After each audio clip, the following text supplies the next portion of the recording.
Senhor, muito obrigado pelo dia de hoje. Te peço que o Senhor esteja conosco na nossa conversa, na nossa aula. Esteja com o nosso país também nas eleições, que não haja confusão, não haja problema e que tudo vá bem. E independente de quem serão os eleitos, que a gente tenha uma postura na igreja, tanto sacerdotal, servindo o país, mas também profética, apontando o dedo para aquilo que desagrada ao Senhor. Obrigado por esse tempo juntos aqui. Em nome de Jesus eu oro. Amém. Turma, nós estamos encerrando o período da monarquia, ok? E no período da monarquia, do tempo do Reino Unido, só lembrando um pouquinho, né? Vamos lembrar como a gente chegou aqui. E eu estava pensando hoje, acho que eu estava tomando banho quando eu estava pensando, acho. É que eu consigo fazer duas coisas ao mesmo tempo, né? Mas eu não sei se o banho valeu, mas enfim. Mas eu estava pensando, é difícil dar esse tipo de matéria aqui na igreja de picadinho, assim, que nem vocês estão tendo. Uma hora por semana. Inclusive, eu... Obrigado.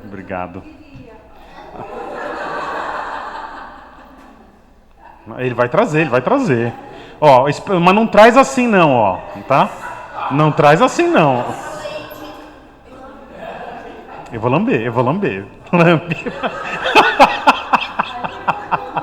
Oh, traz o guardanapinho pra mim depois, Glaucio. Um guardanapinho. E prepara um salgado, um pão de queijo, alguma coisa com uma velhinha depois. Obrigado. Nossa, o Glaucio aprimorou, hein? Dominou a técnica aqui. Mas enfim, o que é complicado é que é de picadinho. E até inclusive para a primeira aula de Novo Testamento, a gente poderia ter uma tarde aqui, num sábado? Poderia. Porque o período entre o Antigo e o Novo Testamento, ele precisa de um encadeamento lógico. E eu preciso de umas 2 ou 3 horas com vocês. Vocês aguentam? Aguentam ou não? Essa matéria vocês não vão ter no primeiro ano de seminário, porque nós tivemos aqui. Mas realmente percebendo a reação dos alunos, que esse período intertestamentário, o pessoal fala assim, né? Então muda a perspectiva, então eu preciso de um tempinho mais, né? Eu falei, não, vocês sabem essas coisas. Não, o pessoal falou, não, ninguém estuda isso. Você estuda Himeneu Alexandre, Antíoco Epifânio, esses nomes acendem alguma luz para vocês? Né? Antíoco Epifânio, sim. Quem que foi? Você lembra, Cassiano, quem é? É até considerado por alguns como uma imagem do anticristo. Nossa, dominou o assunto, hein? Cara, eu queria ter um pregador assim na igreja. Será que nós vamos ter um dia? Não, eu não sei também. Né? Durante o período, então, vou passar então rapidamente a história disso, lembrando, a gente viu as origens, das origens do mundo, da humanidade, surge a origem de um povo, o povo judeu, ok? Com Abraão, que é o pai da nação judaica, ele tem filhos, ele tem Isaac, de Isaac vem a Esaú, Jacó, e de Jacó vem as 12 tribos, essa turma toda sai de Canaã, fica 400 anos no Egito, depois do Egito Deus liberta esse povo, chama um homem chamado Moisés, eles vão para o deserto, ficam 40 anos, depois se estabelecem na terra de Canaã no período da conquista com Josué e depois com os juízes, e depois os juízes chega o período do Reino Unido, ok? Lidamos com a história até agora, e a gente está lidando então com esses 3 reis que foram do Reino Unido de Israel. Primeiro foi Saul, depois Davi, Salomão, e nesse período então de 120 anos é um tempo de muita produção literária para Israel, e eu quero começar falando dos Salmos. Grande parte dos salmos foram compostos aqui nesse período de Reino Unido, porque quando está tudo bem, o que a gente faz? Poesia, a gente canta. E quando está tudo ruim? Também, né? A turma de Goiânia faz um monte de poesia, né? Enfim, melhor nem mencionar algumas coisas aqui. Mas olha que interessante. Muito dos salmos, então, são hinos. Não são só hinos. Os salmos tinham uma função litúrgica. Sabe a igreja católica? Que tem aquelas leituras, falas responsivas, né? Eu só sei uma. Deus está convosco, não é isso? Ele está no meio de nós, é isso? Então nenhuma eu sei. E os salmos têm essa função litúrgica, mas muito dos salmos são músicas que eram cantadas na igreja, e tem até irmãos da igreja que defendem hinos. né? Irmãos com um perfil mais assim de melhor idade, né? E olha que interessante. Então, que tipos de hino nós temos ali? Então, temos convocações para o culto, em vez de ter sininho, né? Tem um hino, vamos começar a cantar, vai começar o culto. Né? Tem descrição de atributos de Deus, Salmo 139, a convocação para obediência, cântico de vitória, cânticos de romagem ou de romaria, né? Cânticos de Sião e de entronização, por exemplo. Esses são salmos que são hinos. Mas os salmos também, eles são eventualmente queixas do povo que ficam registradas, ok? Em termos de poesia, né? Se um dia você estiver bravo com a sua esposa ou com o seu marido, você pode fazer uma queixa, né? Em forma de poesia, já pensou? Né? E olha que legal, interessante, né? Tem queixas individuais, é interessante que os salmos não são apenas questões coletivas. Há muitos salmos que são individuais. Não há problema da gente ter um equilíbrio na igreja, ou nessa época do Antigo Testamento que não é igreja, entre questões individuais e coletivas. Então, as individuais a gente usa individualmente, e as coletivas a gente usa coletivamente. Tomando esse cuidado, mas tem o seu papel aqui. Tem cânticos também individuais de ação de graça, salmos reais, no sentido não é que os outros são falsos ou fake. São do rei, né? São centrados na figura do rei. Normalmente são salmos mais messiânicos, ok? E tem salmos de sabedoria, que você nem sabe se é um salmo ou se é um provérbio. É assim que são, por exemplo, divididos por tema e por tipo alguns dos salmos. Então, a função dos salmos é uma função litúrgica. Todo mundo sabe o que significa a palavra litúrgica? Todo mundo sabe? O que é litúrgico? Não? A liturgia do ordinário. O que significa liturgia? Tudo bem, Júlio? Tudo bem. Você já votou hoje? Não. Você está bravo? Tudo bem.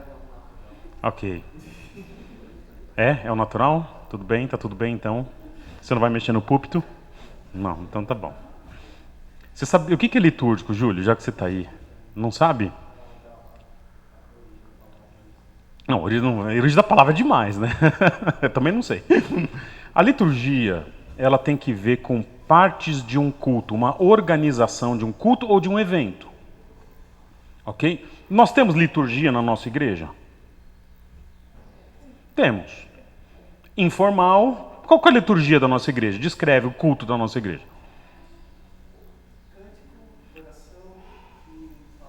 Isso, 3 partes.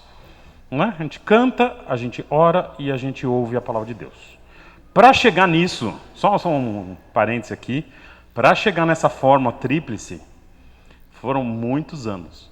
É mais fácil fazer aquele culto que sobe, desce, senta, levanta, apresentação, não sei o que lá e tal, do que fazer uma coisa simples.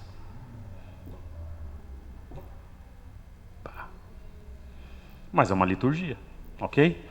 Os salmos, eles têm uma função, então, dentro da organização do culto de Israel.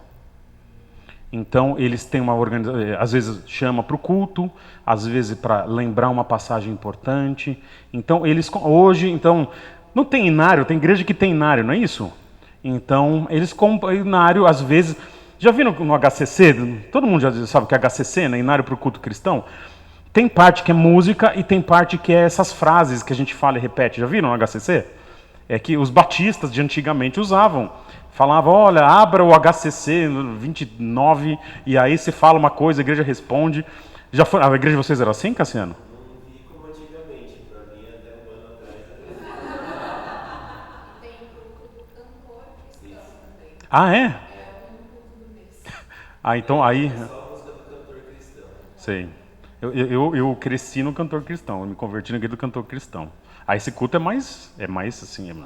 Vai de terno no culto cantor cristão, não? Não. Os outros. Cantor cristão de bermuda. Só para contraste. Nem todos os salmos estão cantados. Por exemplo, Salmo 119. Irmãos, o culto de hoje é excepcional, durará 8 horas. Nós vamos cantar o Salmo 119.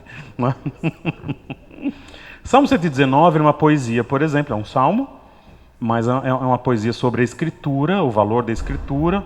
Ela é feita nas consoantes hebraicas, então cada partezinha ali começa, cada versículo começa com a primeira consoante. Então o primeiro bloco, acho que são 23 consoantes hebraicas, já não lembro mais, enfim, mas tem salmo que é só para aprender mesmo, não é para recitar, enfim. E salmos têm uma diversidade enorme, né? E eu tratei isso para vocês. Hoje em dia fala-se que a organização dos salmos em livros tem uma lógica no culto judaico. Não é... Porque você pega livros, por exemplo, dos Salmos, livro 1 até o Salmo 41, salvo engano, deve aparecer em algum lugar. Esses salmos aí, eles são organizados na mentalidade judaica para compor partes do culto. Ok? Essa é a teoria mais recente. É teoria, ok? Teoria, a gente não tem certeza. Nesse período também surge outros livros, como o livro de Provérbios e o livro de Eclesiastes. E eu sempre começo dando essa aula aqui, quando eu dei aula de Provérbios e Eclesiastes, enfim, em outro contexto. O que é mais importante quando a gente fala de algo na escritura? A forma ou o conteúdo? O que é mais importante? A forma de alguma coisa, o conteúdo? E aí? O conteúdo? Então, se eu falar um salmo para você em hebraico aqui, tá bom? Então a forma é importante, né? Os dois são importantes, é claro. Por quê? Olha lá, eu esperava que as pessoas respondessem conteúdo, né? E aí eu fiz a pergunta, e quanto à forma, né? Olha que interessante, nós temos um livro da Escritura que foi feito numa forma que ela traz um conteúdo de forma muito, muito prática. Por exemplo, ditados populares, não tem ditados populares? Eu trouxe alguns para vocês aqui, e é interessante, olha lá, não é porque não tem andorinha que não vem verão, que é um ditado angolano, eu aprendi na África do Sul esse ditado aqui. Esse eu gosto. Confia em Deus, mas amarra o teu camelo. Né? Uma longa caminhada começa com o primeiro passo. Toda rosa tem seus espinhos. Né? Every rose has its thorns. Né? Que é um ditado norte-americano, certo, André? Né? Você falava para o Júlio. Toda rosa tem seus espinhos. Não precisava. Todos os espinhos talvez tenham uma rosa. É isso que você falava para o Júlio. Né? Enfim. E tem um que a gente ouvia no Quênia, que é Haraka, Haraka, Raina, Baraka, numa tradução livre, né? Com todo o meu Swahili, que é quem corre, corre, a bênção escorre. Né? Então, na pressa, você perde a bênção. Essa é a ideia desse ditado. Então, nós temos um livro em que a forma do livro de Provérbios, ela é feita de forma que todo tipo de cultura antiga conhece, que é a forma proverbial. Né? Então, agora, é muito difícil ensinar provérbios em igreja. Porque é interessante, você pega essas frases, você entende o que elas querem dizer. Confia em Deus, mas amarra o teu camelo. Está lidando com dois temas, que é o tema de quem Deus é, soberano e tal, e da responsabilidade humana, da soberania versus responsabilidade. Mas é tão curto aqui a ideia que quando é necessário mais contexto, às vezes para você fazer uma doutrina. Então, como que a gente lida com provérbios? Provérbios são obrigatórios? É obrigatório você usar vara, por exemplo? Provérbios são obrigatórios? Se eu não fizer, você vai para o inferno? São obrigatórios? Olha lá, a Bíblia não é obrigatória, você pode rejeitar. Não é? Só tem as consequências. Não é? Mas os provérbios, eles são dicas de sabedoria. Tem gente que fala, não, eu não quero. Eu não quero. Ok, tudo bem. Vai ser disciplinado na igreja, não vai... Não é? O que a gente sabe? Opa, essa pessoa tem uma outra fonte de sabedoria. E que não é a fonte bíblica. Existe sabedoria fora da Escritura? Existe? Existe. Existe. Qual é mais confiável? Não é? Qual é mais confiável? Então, peraí. Muito do que a gente lida com Provérbios tem que ver com a nossa perspectiva de escritura. Deus revelou dicas de sabedoria. Se eu confio que quem revelou conhece o homem e conhece a história, opa, acho que é melhor seguir. Por que eu digo que não é obrigatório? Capítulo 1 de Provérbios diz assim: sabedoria clama, ela grita. E ouçam a minha voz. É a segunda parte do capítulo 1 de Provérbios.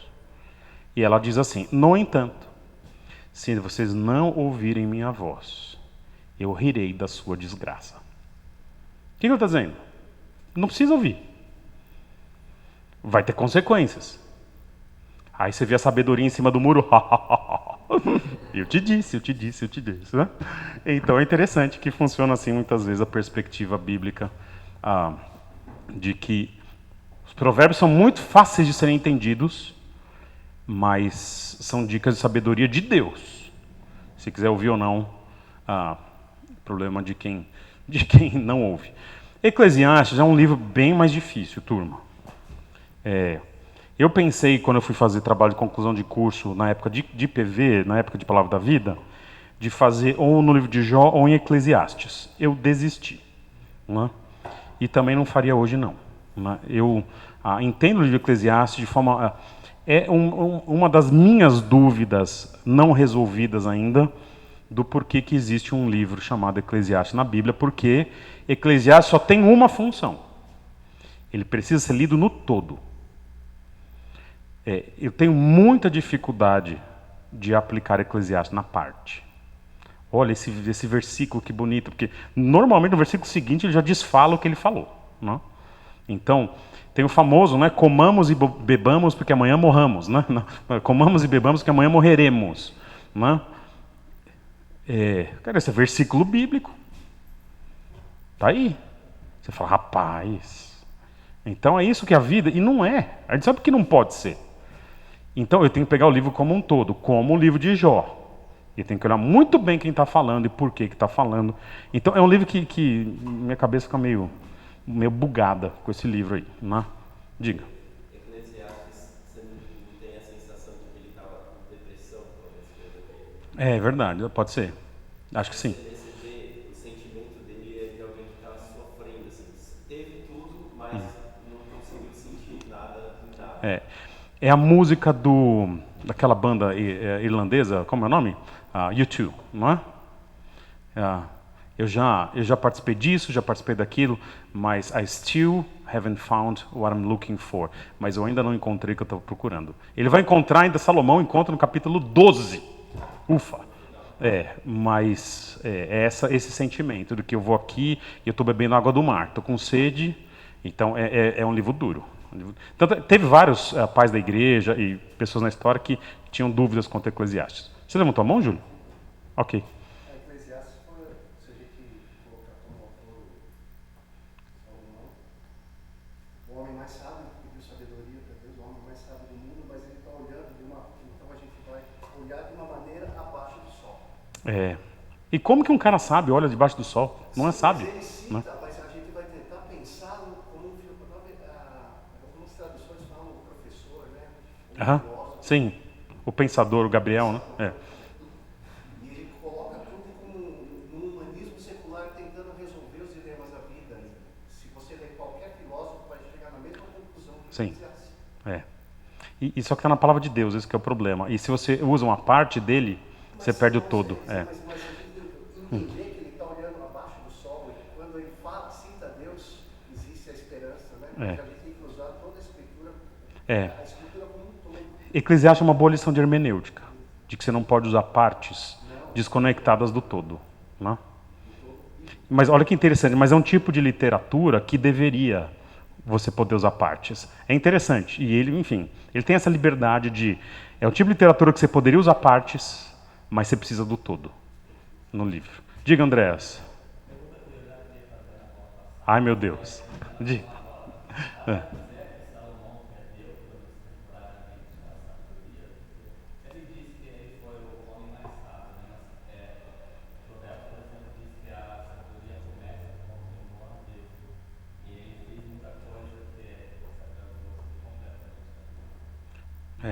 Eu acho que é uma boa avaliação da história de Salomão. Eu já fiz essa avaliação pessoal, digamos assim. Eu acho que ele perdeu, sim. Né? Eu acho que ele não perdeu completamente se a gente considerar que Eclesiastes 12 foi escrito por ele.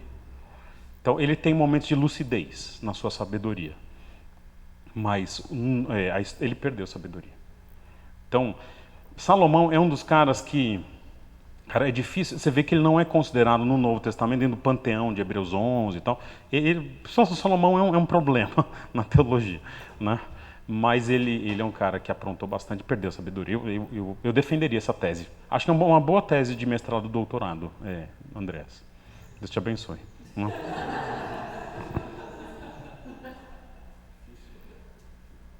Salomão perdeu a sabedoria? Né? Cantares, né? Cantares, nós estamos no tempo mais próspero de Israel. Você está com dinheiro entrando, a vida está boa, o país está crescendo. O que as pessoas querem agora?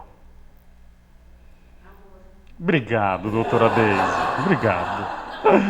Eu só quero amar, só quero amar, só quero amar. Olha lá, em tempos de prosperidade, o amor aflora. Querida, eu comprei um carro para você, olha aqui. E aquele romance, né? Então, é um livro interessante. É um livro meio que proibido para menores, né?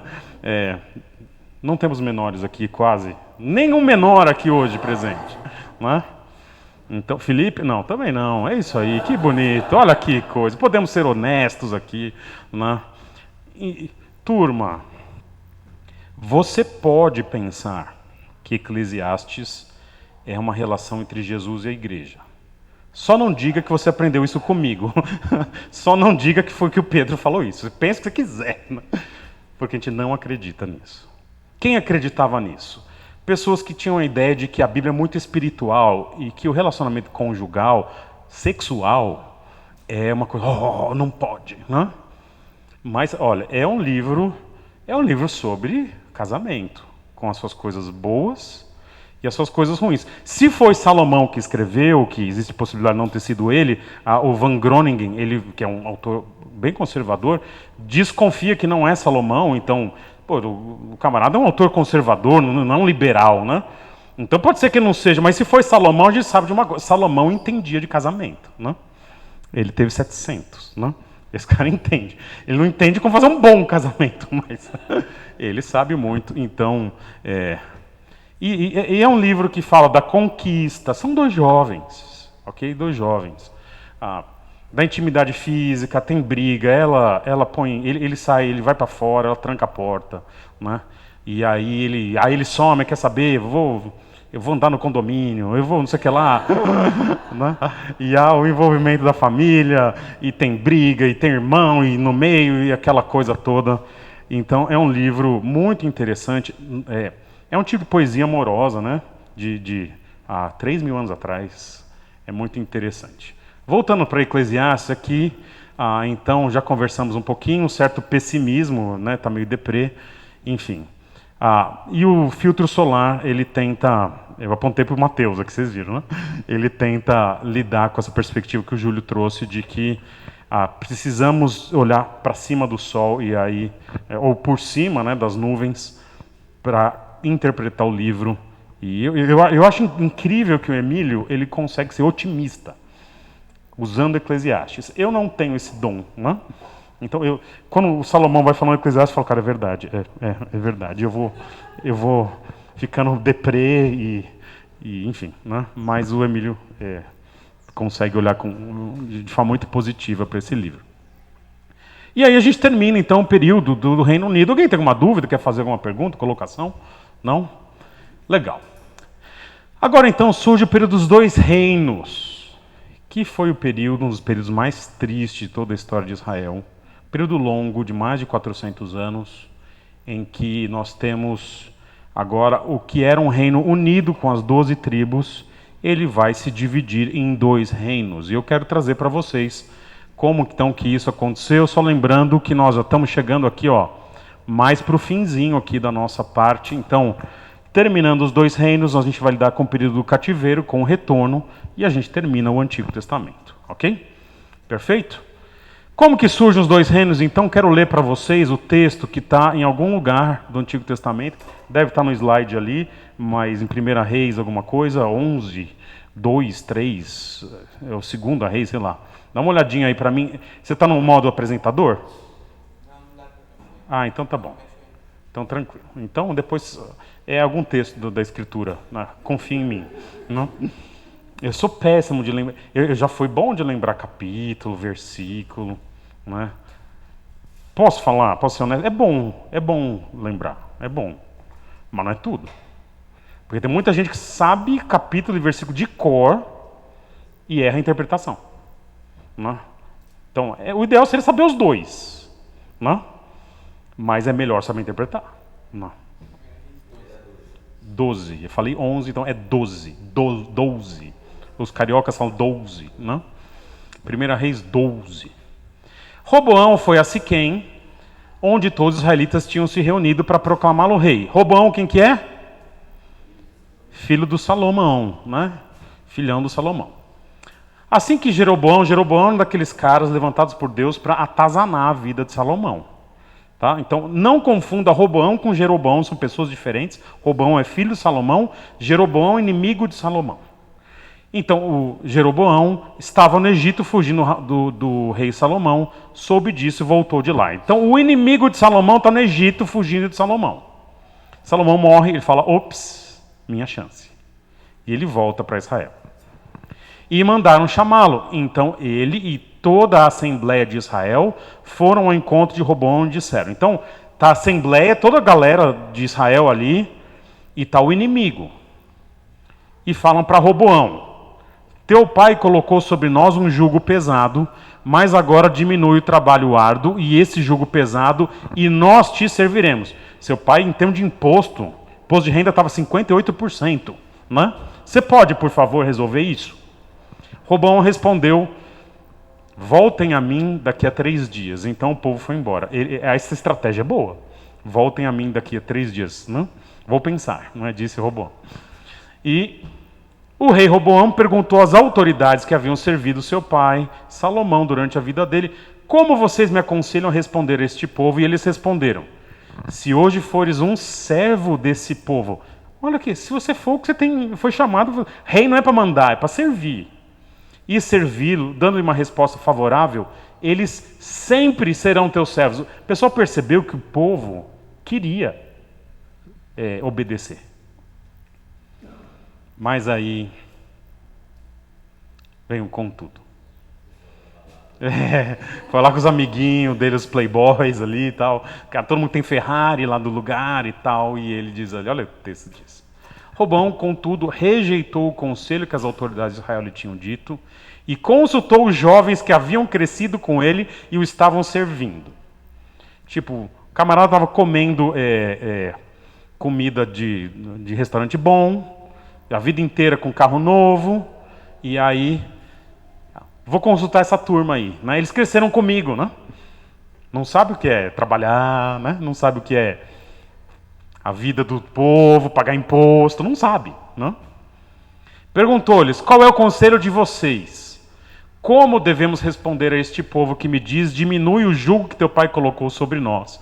E os jovens que haviam crescido com ele responderam, a este povo que te disse, teu pai colocou sobre nós um jugo pesado, torna-o mais leve, dize, meu dedo mínimo é mais grosso do que a cintura do meu pai. Não é que ele é gordo, não é essa a ideia. Ele está dizendo o seguinte, olha, o que meu pai fez é fichinha perto do que eu vou fazer. Pois bem, meu pai lhe impôs um jugo pesado e eu o tornarei ainda mais pesado. Meu pai os castigou com simples chicotes e eu os castigarei com chicotes pontiagudos. Você já viu essa perspectiva que alguns têm? Que assim, esse povo reclama demais, tudo vagabundo, não quer trabalhar. É isso. Você fala isso para um cara que pega na obra 7 da manhã e 5 da tarde ele vai para casa. Fala para ele. Você está reclamando de barriga cheia, você precisa trabalhar mais. Cara, o cara levantou parede, fez laje o dia inteiro. Né? E a gente lá no computador. Cara, essa turma vai ficar doida. 3 dias depois, Jeroboão e todo o povo voltaram a Roboão, segundo a orientação dada pelo rei, mas o rei lhes respondeu asperamente. Rejeitando o conselho das autoridades de Israel, seguiu o conselho dos jovens e disse: meu pai lhes tornou pesado o jugo, eu tornarei ainda mais pesado. E ele pega a pior frase dos jovens, né?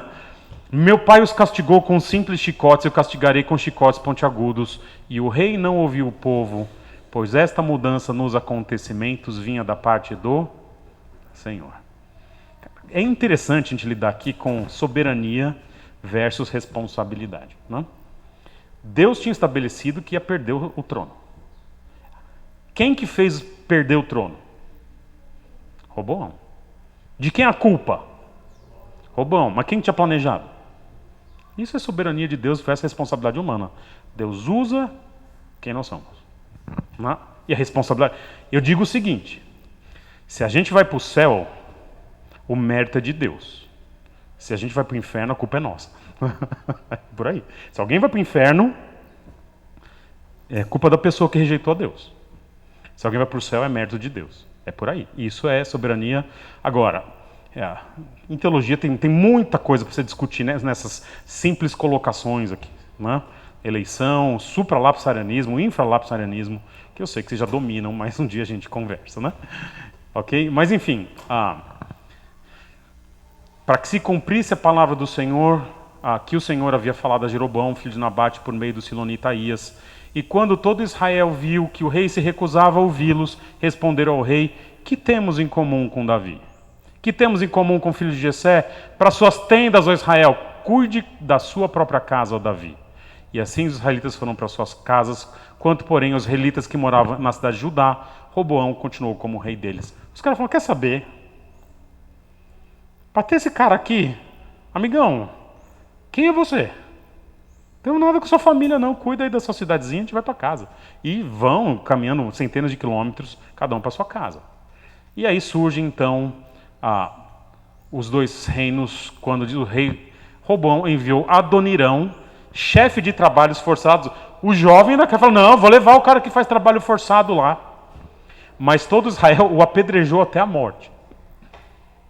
O rei, contudo, conseguiu subir em sua carruagem e fugir para Jerusalém. O rei foi lá com segurança, falou: vocês vão trabalhar. Os caras deram uma surra no segurança, o rei teve que fugir. E dessa forma Israel se rebelou contra a dinastia de Davi e assim permanece até hoje. Ou seja, quem escreveu essas linhas aqui estava no período do reino dividido. Ok?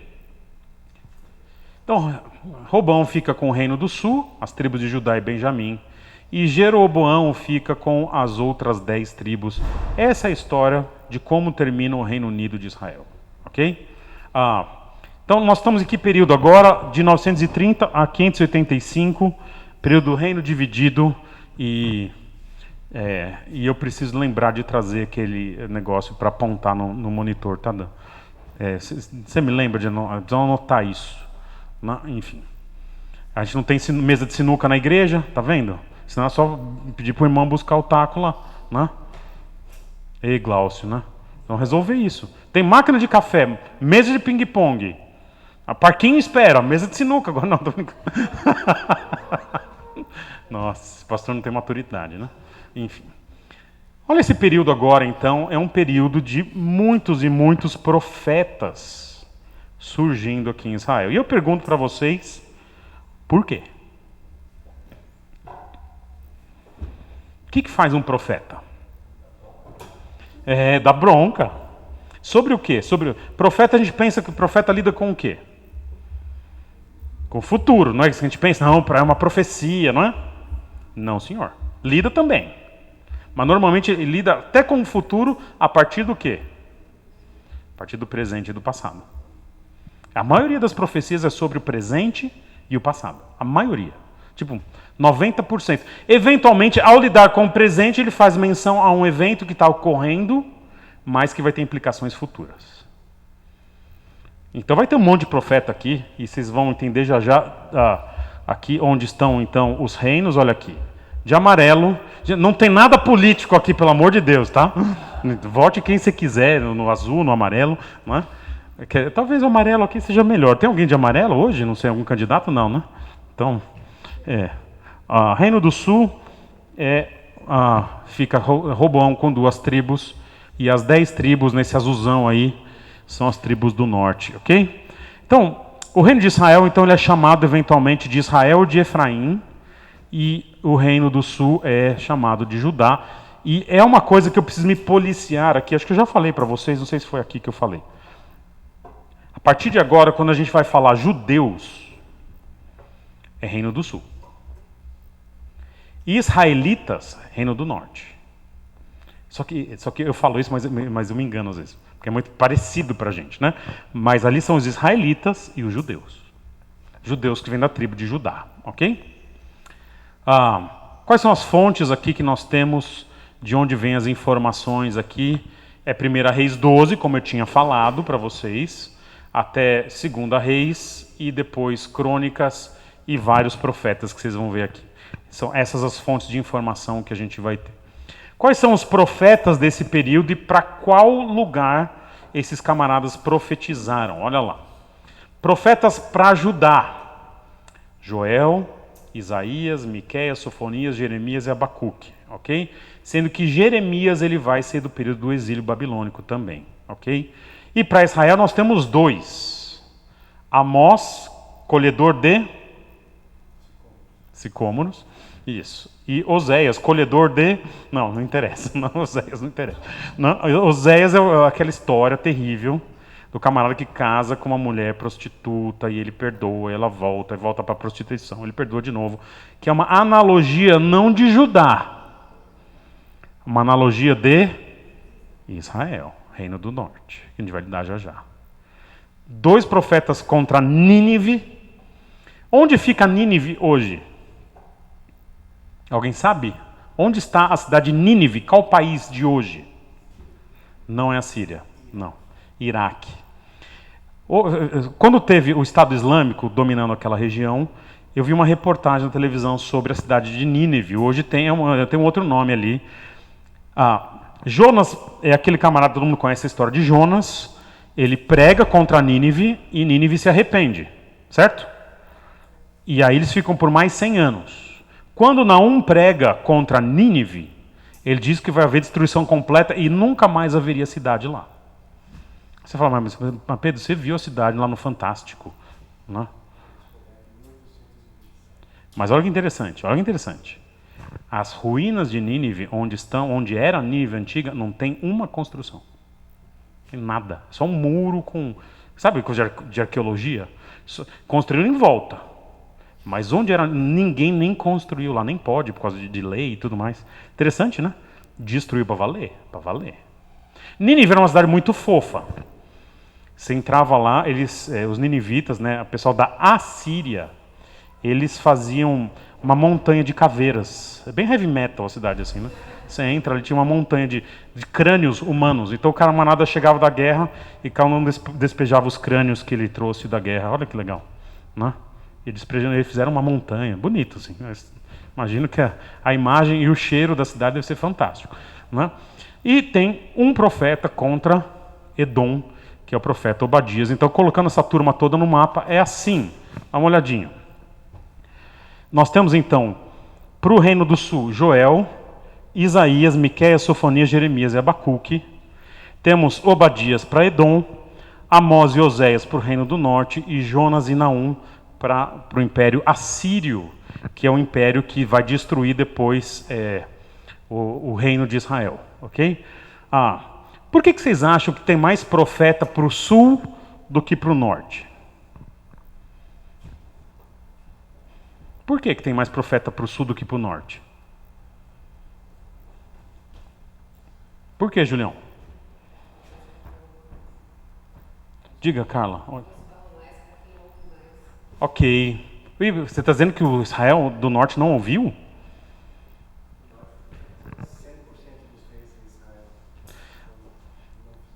100%, né? 100 em 100. Né? 100% dos reis de Israel, ou seja, reino do norte, foram infiéis. E no sul? 80%. É por aí. Então, 80%, talvez até um pouco mais que 80%. Mas olha que interessante. Vamos comparar então os reinos do norte e do sul. Olha por que tem mais profeta no sul. No norte, a capital é Samaria. Já ouviram falar de Samaria? É alguma coisa, né? Duração do reinado, 209 anos. Número de reis, 19. Reis bons, 0.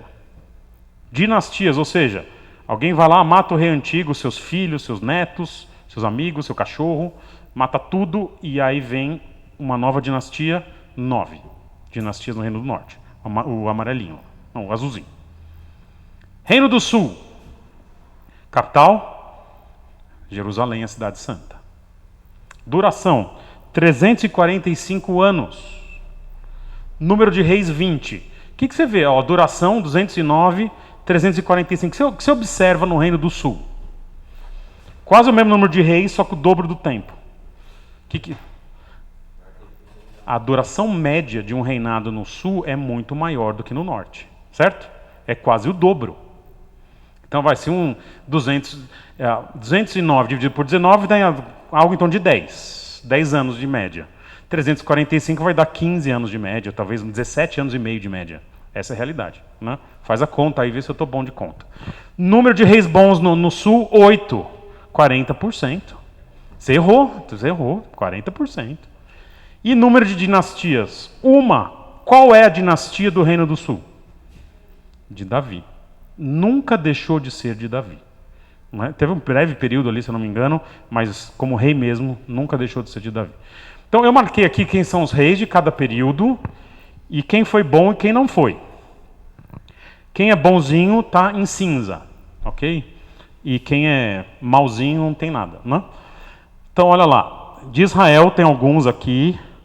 Mano, os caras têm um tal de Acabe, né? Acho que tem em Atibaia um negócio chamado Acabe, não tem? É de dedetização, né? Acabe, né? Então, dedetizaram depois a dinastia de Acabe e acabou todo mundo, né? Já que nós temos um Asa, né? Vocês conhecem a piadinha, né, do Asa? Qual a mulher que teve asa na Bíblia? Vocês não sabem? Mateus, qual foi a mulher que teve asa na Bíblia? Não, a mãe dele. É. A mãe dele teve, a mãe de Asa teve ele, né? Entendeu? Ah, vocês, viu? Minhas piadas de altíssimo nível aqui na igreja. A quinta série morrendo de inveja, né? E olha lá. Reis bons aqui, Josafá, Joás, Amazias, acho que é Amazias, enfim. Uzias, são nomes interessantes. Jotão, né? O cara tem um J assim, né? No nome dele, né? Ezequias e Josias. Israel tem um rei chamado Peca. Não tem como ser bom esse trem aqui. Né? Qual é o nome do seu rei? Peca. Pecaías. Pecaías está no mais que mais perfeito, não. É o futuro do pretérito. Ele Pecaías. Mas já tem um Peca, né? Já no presente mesmo. Ele peca para valer, né? Não sobra ninguém desse aqui de reino de Israel. Gente, tá melhorando o nível das piadas, hein? Solange a sua cara tá animadíssima aqui, né? Olha aqui, esse é o famoso Wikipedia, tá vendo? Tem até isso aqui na nossa igreja, olha lá. Tem aqui, eu peguei aqui porque tem as datas. Se elas estão certas, eu não sei, ok? Mas bate, né? Então, tem as datas para vocês verem depois. Quando vocês receberem o material na internet, e aí vai ter o slide para vocês. É outra animação com as datas também, para vocês terem uma ideia de quais reis conviveram um com os outros e tudo mais, ok? Então, falando agora de profetas, alguns profetas que não são autores bíblicos. Eu tenho 1 minuto para terminar a aula aqui. No Reino do Norte, além de Amós e Oséias, que nós já vimos que deixaram registradas profecias, o Reino do Norte teve o privilégio de ter os 2 maiores profetas do Antigo Testamento, que são Elias e Eliseu.